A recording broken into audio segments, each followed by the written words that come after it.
السلام علیکم ورحمۃ اللہ وبرکاتہ۔ الحمدللہ نحمده ونستعینه ونستغفره ونؤمن به ونتوکل علیہ ونعوذ باللہ من شرور انفسنا ومن سیئات اعمالنا، من يهده الله فلا مضل له ومن يضلل فلا هادي له، وأشهد أن لا إله إلا الله وحده لا شريك له، وأشهد أن محمدا عبده ورسوله، اللهم صل على محمد وعلى آل محمد كما صليت على إبراهيم وعلى آل إبراهيم إنك حميد مجيد، اللهم بارك على محمد وعلى آل محمد كما باركت على إبراهيم وعلى آل إبراهيم إنك حميد مجيد، من يطع الله ورسوله فقد رشد واهتدى، ومن يعص الله ورسوله فقد ضل وغوى، سبحانك لا علم لنا إلا ما علمتنا إنك أنت العليم الحكيم،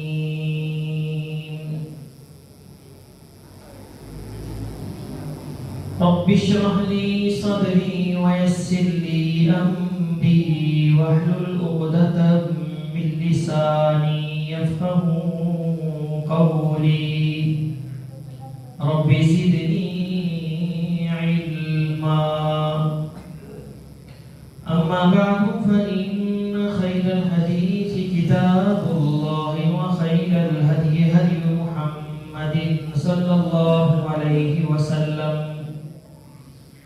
وشر الأمور محدثاتها وكل محدثة بدعة وكل بدعة ضلالة وكل ضلالة في النار،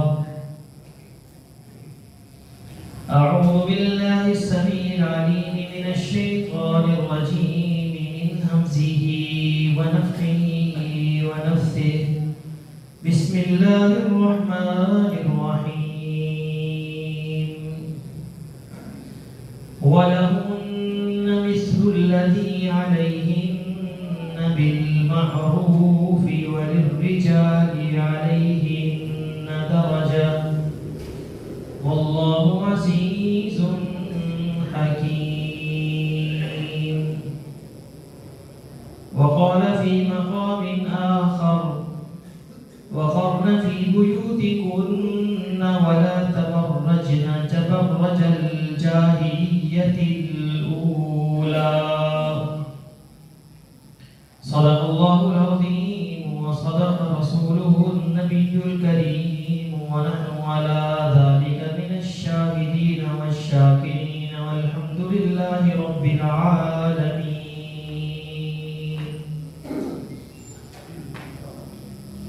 ہر قسم کی حمد و ثنا اللہ مالک الملک ذو الجلال والاکرام کے لیے ہے، اور لا تعداد درود و سلام ہو امام الانبیاء والمرسلین شفیع الموحدین سید الاولین والآخرین کی ذات مقدسہ مطہرہ معظمہ پر۔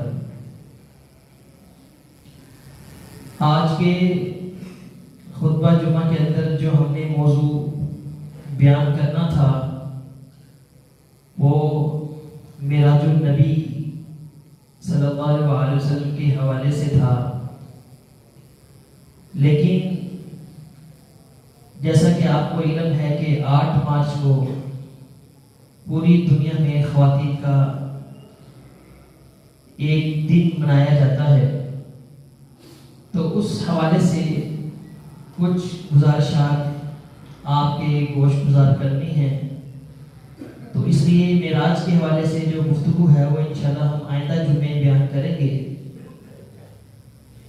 تو آج خواتین کے حوالے سے جو ابھی 8 مارچ آنے والی ہے، جو عالمی سطح پر جو دن منایا جاتا ہے، تحریک آزادی نسواں کی جو علم بردار خواتین ہیں وہ بے حد جوش و خروش سے جلسے جلوس کا اہتمام کرتی ہیں، جس میں وہ طرح طرح کے غیر اخلاقی اور غیر شرعی مطالبات کرتی ہوئی نظر آتی ہیں۔ معصومیت انجانے یا کسی مغالطے کا شکار اس عورت مارچ کی جو حامی خواتین ہیں ان کو خود بھی اندازہ نہیں کہ میرا جسم میری مرضی، اپنا کھانا خود گرم کر لو، بچہ دانی ایک پریشانی، چادر چار دیواری ایک بیماری کا نعرہ لگانے والوں کے اصل مقاصد کیا ہیں؟ اصل میں وہ اسلامی معاشرے کے اندر کون سا زہر پھیلانا چاہتے ہیں کہ عورت کا ذہن ایسا بنایا جا رہا ہے کہ وہ اپنے خاوند کی عزت نہ کرے، خاوند کے لیے اس کا کھانا گرم نہ کرے، ہوٹلوں میں نوکری اختیار کر کے ہزاروں مردوں کے لیے کھانا تیار کرنا اس کے لیے باعث عزت ہے، جہازوں کے اندر ایک نوکر کی حیثیت سے کھانا سرو کرنا، مسافروں کی خدمت کرنا اس کے لیے تو باعث عزت ہے، لیکن گھر کی 4 دیواری کے اندر اسلام نے جسے تحفظ دیا، جسے عزت دی، جسے مقام اور مرتبہ دیا، وہ اسے ناقابل برداشت ہے۔ حقیقت میں یہ جو خاندانی سسٹم ہے اس کو تباہ و برباد کرنا چاہتے ہیں، جیسا کہ یورپ کے اندر ہو چکا، اور میاں بیوی کا جو آپس کا تعلق ہے ایک اسلامی معاشرے کے اندر پیار و محبت کا، عزت و احترام کا، یہ ان تمام کو پامال کرنا چاہتے ہیں، ختم کرنا چاہتے ہیں۔ تو یہ خواتین نام تو عورتوں کے حقوق کا لیتی ہیں، مگر اس کے پس پردہ وہی خطرناک عزائم ہیں جو کہ یورپین جو NGOs ہیں وہ اسلامی ممالک کے اندر جنہیں وہ پروان چڑھانا چاہتی ہیں، اور ہماری اسلامی تہذیب کو وہ یورپین تہذیب کا رنگ دینا چاہتے ہیں۔ اور اسلام نے عورت کو جو حقوق فراہم کیے ہیں جنہیں اسلام سے پہلے دیکھنا کیا سوچا بھی نہیں جا سکتا تھا، کیونکہ عورت کی معاشرے کے اندر کوئی وقت ہی نہیں تھی، کوئی عزت ہی نہیں تھی، کوئی اس کا احترام ہی نہیں تھا کہ اسے پیدا ہوتے ہی زمین کے اندر زندہ درگور کر دیا جاتا تھا۔ وہ عورت جب معاشرے کے اندر آنکھ کھولتی تھی تو اس کے ساتھ کیسا برا سلوک کیا جاتا تھا۔ کیا ان کے علم میں یہ باتیں نہیں ہیں؟ قرآن مجید کے اندر اللہ رب العزت نے اس جاہلی معاشرے کا جو تذکرہ کرتے ہوئے فرمایا کہ ان کے چہرے بیٹی کی پیدائش کے موقع پر سیاہ ہو جایا کرتے تھے، وَهُوَ قَضِيمٌ، اور وہ خود کو بڑا غمزدہ محسوس کرتے تھے، غمزدہ ہو جاتے تھے۔ وَإِذَا بُشِّرَ أَحَدُهُم بِالْأُنثَىٰ ظَلَّ وَجْهُهُ مُسْوَدًّا وَهُوَ كَظِيمٌ، جب ان کو بیٹی کی خوشخبری دی جائے، اللہ رب العزت نے بیٹی کی پیدائش کو خوشخبری سے تعبیر کیا ہے، کہ جب ان کو بشارت دی جاتی کہ تمہارے ہاں بیٹی ہوئی ہے تو ظل وجہہ مسودن، تو ان کے چہرے سیاہ ہو جاتے تھے، وہو قزیم، غم زدہ ہو جاتے تھے، یتوارا من القوم، تو اپنی قوم سے وہ چھپتے تھے شرمندگی کے باعث کہ اب اس بچی کو ہم ذلت کے ساتھ زندہ رکھیں یا ہم اس کو زمین کے اندر دفن کر دیں۔ یہ وہ جاہلی معاشرے کے اندر عورت کی عزت اور مقام تھا۔ اسلام نے اس کو جو عزت دی، ہر اعتبار سے عزت دی، چاہے وہ عزت ایک عورت ماں کے روپ میں ہو، بیٹی کی صورت میں ہو، بیوی کی صورت میں ہو، بہن کی صورت میں ہو، کوئی بھی عورت کا روپ ہو، کسی بھی روپ کو آپ اٹھا کر دیکھ لیں، اس کا جو مقام اور مرتبہ اسلام نے اس کو دیا ہے، کسی اور مذہب کے اندر، کسی اور تہذیب، کسی اور معاشرے کے اندر آپ کو وہ نہیں ملے گا۔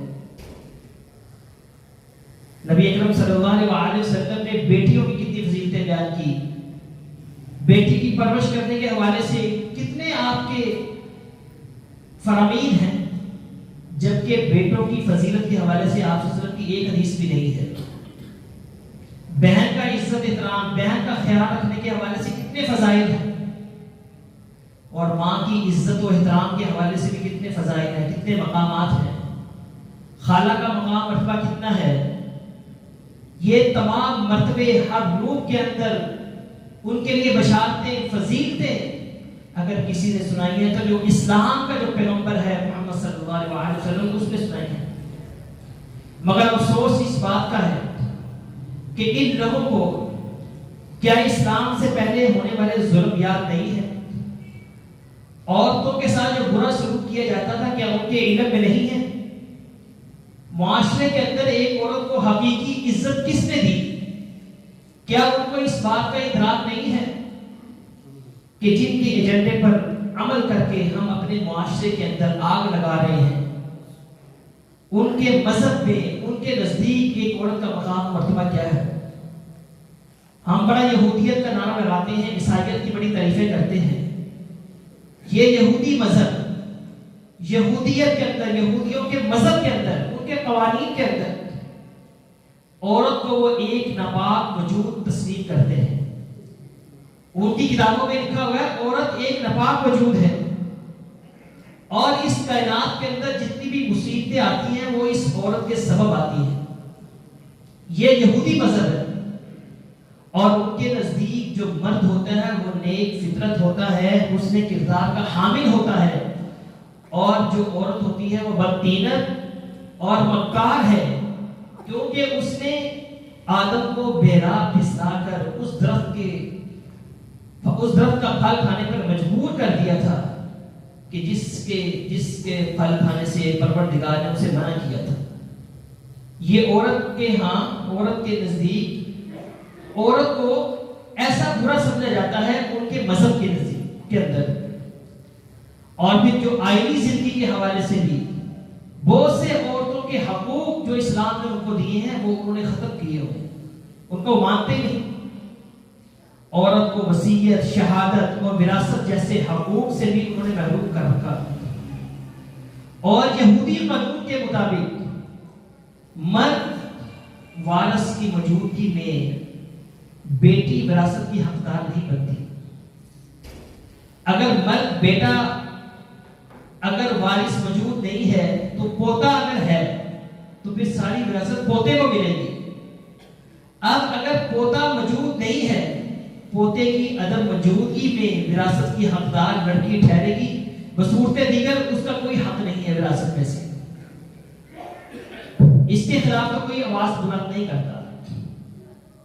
یہ یہودی رابی عورت کے حوالے سے جو ان کے نظریات، کنسیپٹ ہیں، اس کو تو عام نہیں کرتی کہ ہمارے مذہب کے اندر عورت کو ایک ناپاک چیز، ایک شر پیدا کرنے والی چیز تصور کیا جاتا ہے۔ اور ہندو دھرم کے اندر بھی عورت میں جو عزت و احترام ہے، وہ کہتے ہیں کہ عورت تو سرکشی کی صفات کا مجموعہ ہے، مردوں کو بہکانے والی، جھوٹی، مکار، احمق اور ظالم اس کو قرار دیا گیا ہے ایک عورت ہندو مذہب کے اندر۔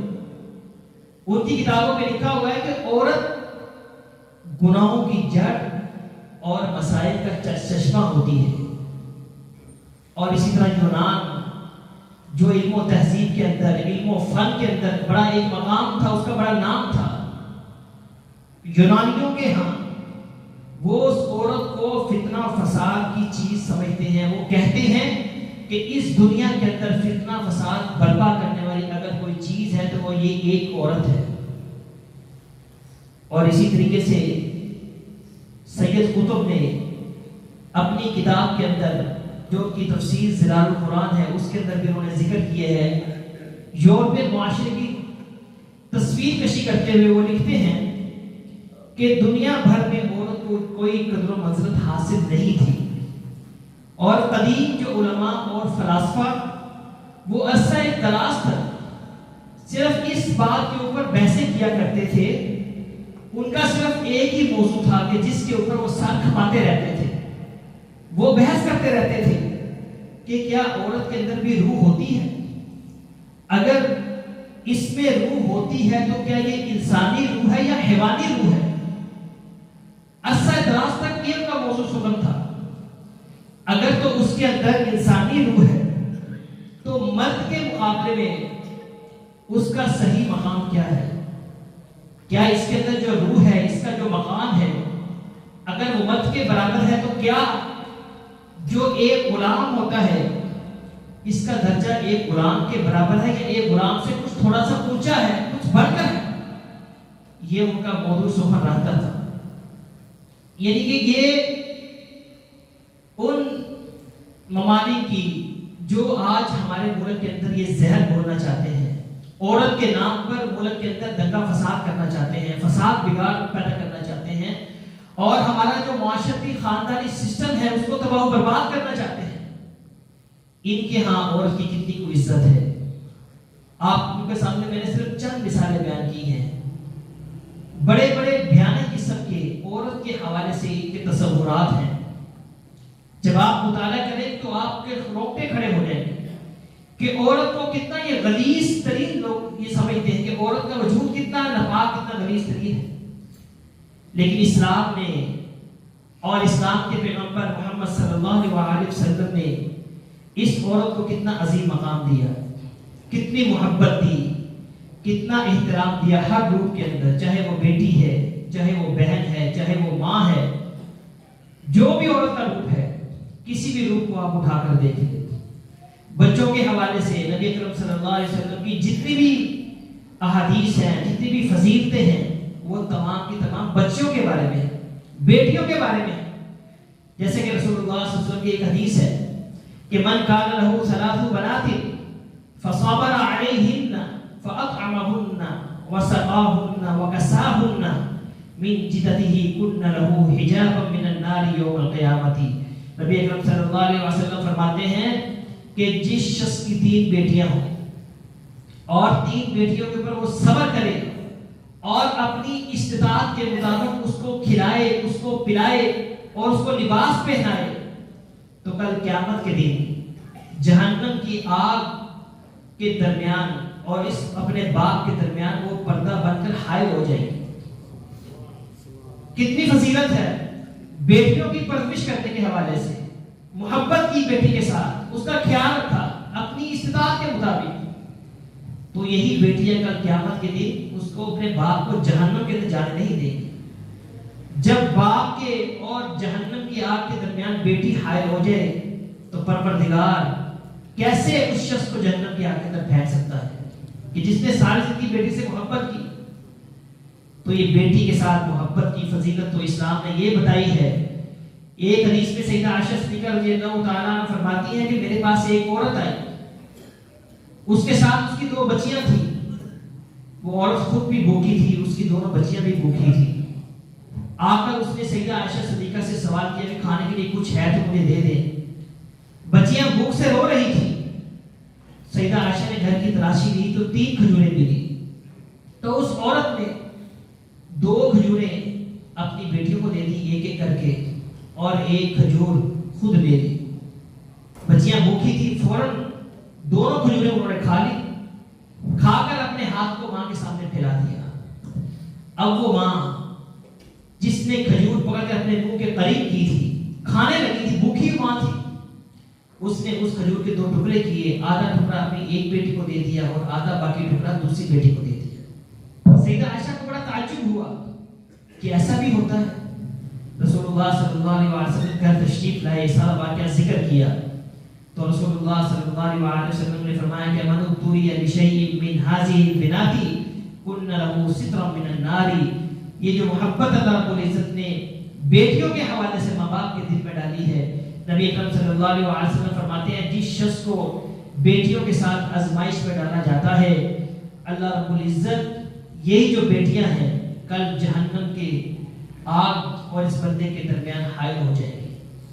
کن لو حجابا سترا من النار، پردہ بن جائیں گی۔ تو فرمایا کہ بیٹیوں سے محبت کریں، ان کا خیال رکھیں، ان کو عزت دیں، ان کو احترام دیں۔ ایک حدیث میں رسول اللہ صلی اللہ علیہ وسلم فرماتے ہیں کہ کوئی شخص ایسا نہیں کہ اس کے ہاں 2 بیٹیاں ہوں اور جب تک وہ اس کے ساتھ رہیں تو وہ ان کے ساتھ احسان کرتا رہے تو مگر وہ دونوں بیٹیاں اس شخص کو جنت میں داخل کروا دیں۔ اب آپ دیکھیں کہ بیٹیوں کی تربیت کرنے کے حوالے سے یہ فضیلتیں ہیں، بیٹیوں کے حوالے سے نبی اکرم صلی اللہ علیہ وسلم کی یہ کتنے پیارے فرامین ہیں، لیکن بیٹوں کے حوالے سے آپ صلی اللہ علیہ وسلم کی کوئی ایک حدیث بھی نہیں ہے۔ ان کی تربیت کے حوالے سے، ان کو کھلانے پلانے کے حوالے سے، اس کا یہ مطلب نہیں ہے کہ بیٹوں کا اپنے خیال نہیں کرنا، لیکن بیٹیوں کو زیادہ اہمیت دی گئی ہے۔ تو دنیا میں جس بھی مذہب کو آپ اٹھا کر دیکھ لیں، آپ کو یہ مقام، یہ عزت، یہ فضیلتیں جو اسلام پیش کر رہا ہے عورتوں کے حوالے سے کسی اور مذہب میں آپ کو نہیں ملے گی۔ اور یہ دین اسلام ہی ہے کہ جس میں مرد کو عورت سے زیادہ فضیلت دی گئی ہے، ایک عورت کو مرد سے زیادہ حقوق دیے گئے ہیں۔ اور یہ کتنی آج کی نادان بیوقوف عورت ہے جو اپنے آپ کو کتنے بلند مرتبے سے گرا کر مردوں کے برابر ہونا چاہتی ہے۔ اسے اندازہ نہیں ہے کہ ہمارا مقام اور مرتبہ تو مردوں سے کتنا بلند ہے، لیکن ان کی جہالت کا اندازہ اسی نعرے سے کرتے ہیں کہ ہمیں مردوں کے برابر حقوق دیے جائیں۔ اسلام تو انہیں مردوں سے بڑھ کر حقوق دے رہا ہے۔ ایک شخص نبی اکرم صلی اللہ علیہ وسلم کے پاس آتا ہے، کہتا ہے کہ اللہ رسول، لوگوں میں سے میرے حسن سلوک کی سب سے جو بڑی ایک ہستی ہے وہ کون سی ہے؟ میں کس کے ساتھ سب سے بڑھ کر حسن سلوک کروں؟ رسول اللہ صلی اللہ علیہ وسلم فرمایا کہ امو کر، اپنی ماں کے ساتھ حسن سلوک کر۔ اس نے دوبارہ سوال کیا کہ پھر کون؟ آپ نے پھر یہی کہا کہ امو کا، تیری ماں ہے۔ تیسری مرتبہ پھر پوچھا تو آپ نے کہا کہ امو کا، تیری ماں ہے۔ چوتھی مرتبہ جب اس نے پوچھا تو آپ نے فرمایا کہ ثم ابو کا، پھر تیرا باپ ہے۔ 3 گنا زیادہ ماں کی فضیلت ہے، ایک مرد سے 3 گنا زیادہ بڑھ کر ماں کے ساتھ اس نے سلوک کرنے کی ترغیب دی ہے۔ تو آپ اندازہ کریں کہ عورت کا مقام مرد سے کتنے گنا بڑھ کر ہے۔ یہ عورت کی عزت اور اس کا تحفظ جو اسلام پیش کرتا ہے، جو اسلام دیتا ہے، ہمارے پروردگار نے جو دیا ہے۔ قرآن مجید اٹھا کر دیکھیں، اللہ رب العزت فرماتا ہے کہ ان الذين يرمون المحصنات الغافلات المؤمنات لعنوا في الدنيا والآخرة ولهم عذاب عظيم۔ لوگوں میں سے جو شخص پاک دامن عورتوں کے اوپر کوئی بہتان لگاتے ہیں، فرمایا کہ ان کے لیے دنیا اور آخرت میں لعنت ہی لعنت ہے، ولہم عذاب عظیم، اور ان کے لیے دردناک عذاب ہے۔ یہ عورتوں کو تحفظ دیا جا رہا ہے کہ عورتوں کے اوپر تم نے میلی نگاہ بھی نہیں ڈالنی ہے، ان کے بارے میں برے خیالات بھی نہیں کرنے۔ چاہے کہ تم کسی پاک دامن عورت کے اوپر تم تہمت لگا دو، کوئی الزام لگا دو، صرف بات لعنت کی حد تک کی نہیں ہے، بات صرف عذاب علیم کی حد تک کی نہیں ہے، بلکہ دنیا کے اندر سزا بھی تجویز کر دی۔ والذین یرمون المحصنات ثم لم یأتوا بأربعة شهداء فاجلدوهم 80 جلدۃ، کہ جو پاک دامن عورتوں پر کوئی بہتان لگاتے ہیں، اگر تو وہ 4 گواہ نہیں لے کے آئیں گے تو پھر تم نے ان کو 80 کوڑے مارنے ہیں۔ فاجلدوهم 80 جلدۃ، تم نے ان کو 80 کوڑے مارنے ہیں اور تم نے ان کی کبھی کوئی گواہی قبول نہیں کرنی۔ وَأُولَٰئِكَ هُمُ الْفَاسِقُونَ، جو یہ لوگ ہیں یہ فاسق لوگ ہیں۔ اب دیکھیں ہم اندازہ کریں کہ عزت و آبرو کا جو حقیقی تحفظ ہے کون سا مذہب پیش کر رہا ہے، کون سا پروردگار دے رہا ہے؟ اللہ رب العزت دے رہا ہے قرآن مجید کے اندر کہ تاکہ کوئی میلی آنکھ بھی اس عورت کے اوپر نہ ڈالے۔ اب آپ اسلام کو چھوڑ کر، ہماری بہنیں ہماری مائیں اسلام کو چھوڑ کر، اس جو قانون تحفظ کو چھوڑ کر جو بیرونی ایجنڈا ہے ان کے پیچھے لگ کر اپنی عزتوں کو پامال کر رہی ہیں، اپنی عزت کو خراب کر رہی ہیں، گھر کی چار دیواری سے نکل کر باہر روڈوں پر آ کر بےہودہ قسم کے جو نعرے لگا رہی ہیں، ان کو اندازہ نہیں ہے کہ وہ کتنے بڑے جرم کا ارتکاب کر رہی ہیں، اپنے خاندان کو، اپنے گھروں کو تباہ و برباد کر رہی ہیں۔ عورت کا تو ہر روح اسلام کے اندر قابل احترام ہے۔ فرمایا کہ ماں کے قدموں کے نیچے تو جنت ہے، ان الجنت تحت رجلیھا، ماں تو ایک ایسی ہستی ہے کہ اس کے قدموں کے نیچے تو جنت ہے۔ اگر ماں دنیا میں نہیں ہے تو خالہ ہے، تو فرمایا کہ الخالۃ بمنزلۃ الام، خالہ کا مقام و مرتبہ ماں کے برابر ہے۔ جب ایک شخص نبی اکرم صلی اللہ علیہ وسلم کے پاس آیا، کہا کہ اللہ کے رسول مجھ سے کہ گناہ سرزد ہو گیا ہے، میں نے ایک کبیرہ گناہ کا ارتکاب کر لیا ہے، تو آپ نے فرمایا کہ جا کر اپنی ماں کے ساتھ حسن سلوک کر، اپنی ماں کے ساتھ نیکی کر، نیکی کی وجہ سے اللہ رب العزت تیرا وہ گناہ معاف کر دے۔ وہ شخص نے کہا اللہ کے رسول میری تو ماں فوت ہو چکی ہے، میری ماں ہی نہیں ہے، تو آپ نے فرمایا کہ تیری خالہ ہے، فبرھا، تو جا اپنی خالہ کے پاس، اپنی خالہ کے ساتھ تو وہی نیکی کر، اس نیکی کے بدلے میں اللہ رب العزت تیرا گناہ معاف کر دے گا۔ فرمایا کہ الخالۃ بمنزلۃ الام، خالہ کا مقام و مرتبہ تیری ماں کے برابر ہے۔ اب چچا کے بارے میں تو اللہ کے رسول صلی اللہ علیہ وسلم نے یہ نہیں فرمایا کہ چچا کا مقام و مرتبہ تمہارے باپ کے برابر ہے، لیکن ماں کو دیا، ایک عورت کے روح کو دیا۔ اب آپ خود اندازہ کریں کہ اسلام کے اندر عورت کا ہر روح کتنے قابل عزت ہے، کتنا قابل احترام ہے۔ یہ عورت مارچ کا شور ڈالنے والوں کا مسئلہ یہ نہیں ہے کہ انہیں حقوق نہیں ملتے، حقوق کی آوازیں بلند کرتے ہیں، مسئلہ یہی ہے کہ انہیں بیوی کے رشتے کو خراب کرنا چاہتے ہیں، شادی جو ہوتی ہے اس کے عمل کو یہ ختم کرنا چاہتے ہیں، تذلیل کرنا چاہتے ہیں۔ اس جو رسم ہے، یہ جو بندھن ہے اسلام کا، شادی جیسا عظیم بندھن کو خراب کرنا چاہتے ہیں، جیسا کہ یورپ کے اندر تباہ و برباد ہو چکا ہے۔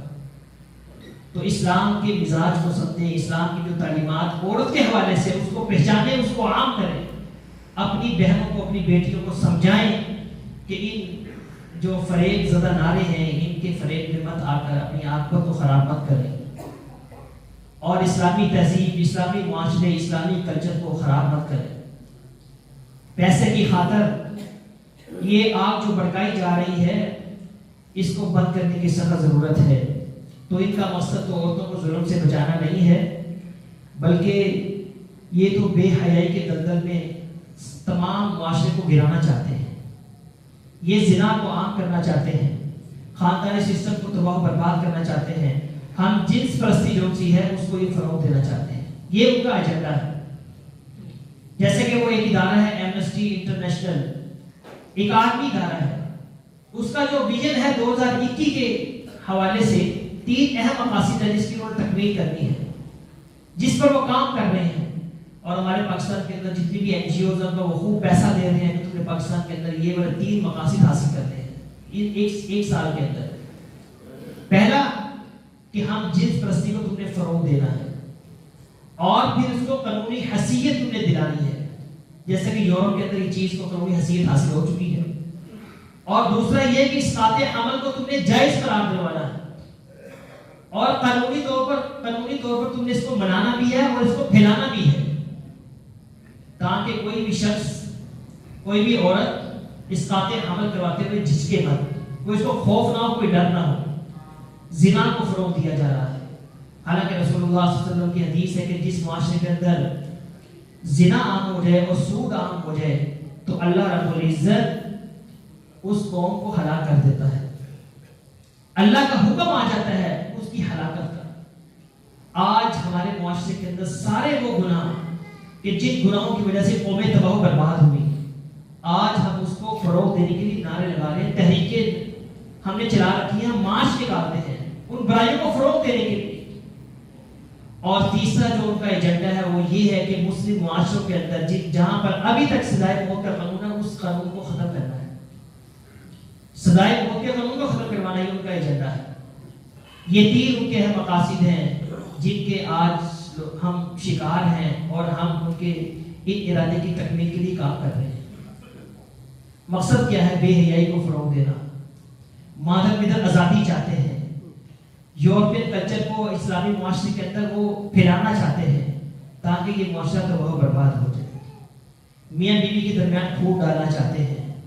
حالانکہ رسول اللہ صلی اللہ علیہ وسلم کی حدیث ہے جس شخص نے میاں بیوی کے درمیان پھوٹ ڈالی، جدائی ڈالی، وہ شخص ہم میں سے نہیں ہے۔ بیویوں کے حوالے سے اللہ کے نبی کا فرمان ہے کہ لا تضربوا اماء اللہ، بیویوں سے محبت کرو، تم نے ان کے اوپر مارنا پیٹنا بھی نہیں ہے۔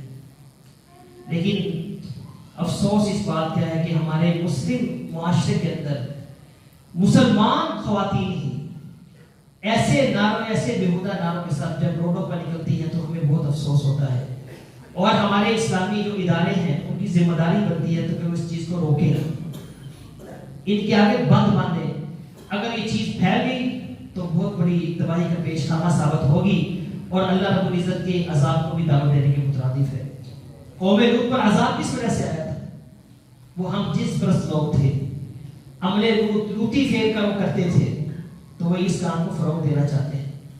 وہ تمام برائیاں اس معاشرے کے اندر وہ پھیلانا چاہتے ہیں کہ جن کی وجہ سے اللہ رب العزت کی طرف سے ہلاکت اور اللہ کا عذاب آ جاتا ہے۔ ہم اللہ سے پناہ مانگتے ہیں، اللہ سے توبہ استغفار کرتے ہیں، یا اللہ ان جرائم کی وجہ سے، ان گناہوں کی وجہ سے ہمارے اوپر کوئی ایسا عذاب نہ آ جائے کہ ہم سب تباہ برباد ہو جائے۔ رسول اللہ صلی اللہ علیہ وسلم نے فرمایا تھا کہ میری قوم کے اندر جب فحاشی اور عریانی عام ہو جائے گی تو اللہ رب العزت ان کے اندر ایسی ایسی بیماریاں پیدا کر دے گا کہ ان کے اوپر اچانک عذاب بھی آ جائے۔ صحابہ نے پوچھا کہ رسول اس میں جب کوئی نیک لوگ ہوں گے کیا وہ بھی اس عذاب کے لپیٹ میں آ جائیں گے؟ تو فرمایا کہ ہاں، جو نیک لوگ ہوں گے، جو بدی سے روکنے والے لوگ ہوں گے، وہ بھی اس عذاب کے لپیٹ میں آ جائیں گے۔ لیکن کل قیامت کے دن اللہ رب العزت ان کے اعمال کے حساب سے ان کو اٹھائے گا، وہ معاملہ کرے گا۔ تو بہرحال جب عذاب آتا ہے اللہ رب العزت کا تو سبھی اس سے متاثر ہوتے ہیں۔ ہمیں اللہ سے پناہ مانگنی چاہیے، اللہ رب العزت ہمیں ایسے عذابوں سے محفوظ فرمائے، اور ایسے جتنے بھی جرائم ہیں، جتنی بھی برائیاں ہیں، جتنی بھی خرافات ہیں جو پھیلانا چاہتے ہیں، اس کے آگے ہمیں باندھنا چاہیے، اس کو روکنا چاہیے، اس کے خلاف ہمیں آوازیں اٹھانی چاہیے۔ سوشل میڈیا پر، خطبات میں، جگہ جگہ اپنے اداروں کے اندر اپنی وسعت کے مطابق آپ اس کے خلاف آواز اٹھائیں، اور عورت مارچ کے حوالے سے جو 8 مارچ کو ہو رہا ہے اس میں بھی اپنا حصہ ڈالیں، اس ناحیے سے کہ پردے کے حوالے سے جو قرآن کا حکم ہے وَقَرْنَ فِي بُيُوتِكُنَّ وَلَا تَبَرَّجْنَ تَبَرُّجَ الْجَاهِلِيَّةِ الْأُولَىٰ۔ اللہ رب العزت نے پیغمبر کی بیویوں کو، جو اس کائنات کی سب سے حیادار عورتیں ہیں، سب سے افضل ترین عورتیں ہیں، ان کو یہ حکم دیا جا رہا ہے کہ تم نے گھر کی 4 دیواری کے اندر رہنا ہے، اور جاہلیت والا جو تبرج ہے، جاہلیت والے جو زیب و زینت والی چیزیں تم نے وہ اختیار نہیں کرنی۔ کائنات کی سب سے افضل ترین ہستیوں کو یہ حکم دیا جا رہا ہے کہ وہ گھر کی 4 دیواری کے اندر رہیں، اور آج ہم اپنی عورتوں کو جن کے اندر حیا بھی کم ہے ان کو ہم باہر لے کر آ رہے ہیں۔ عزت عورت کی صرف گھر کے اندر ہے، گھر کی 4 دیواری کے اندر ہے۔ اللہ رب العزت ہمیں سمجھ عطا فرمائے۔ قول قولی ھذا استغفر اللہ لی و لکم وآخر دعوانا الحمد للہ رب العالمین۔